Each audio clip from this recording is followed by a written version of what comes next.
अकोला म्हैसांग रोडवर रोहीच्या धडकेनंतर चारचाकी वाहन पलटी झाले। मात्र धक्का इथेच थांबला नाही। पहाटे अपघातग्रस्त गाडीचे टायर चोरीला गेल्याने परिसरात एकच खळबळ उडाली आहे।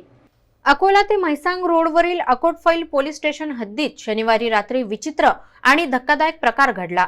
पॉवर हाऊस परिसरात भरधाव चारचाकी वाहनाला अचानक रस्त्यावर आलेल्या वन्यप्राणी रोहीची जोरदार धडक बसली। या धडकेत वाहन चालकाचे नियंत्रण सुटले आणि गाडी रस्त्याच्या कडेला पलटी झाली। अपघात इतका भीषण होता की वाहनाचे मोठे नुकसान झाले। मात्र सुदैवाने वाहनातील प्रवासी गंभीर जखमी झाले नाहीत। रात्री अपघातानंतर परिसरात शांतता होती। मात्र पहाटे स्थानिक नागरिक घटनास्थळी पोहोचले असता आणखी एक धक्कादायक बाब समोर आली। अपघातग्रस्त वाहनाचे टायर आणि बॅटरी अज्ञात चोरट्यांनी चोरून नेल्याचे आढळून आले। अपघाताचा फायदा घेत चोरट्यांनी हात साफ केल्याने नागरिकांमध्ये संतापाची भावना व्यक्त होत आहे। या प्रकरणाचा पुढील तपास पोलीस करत आहेत।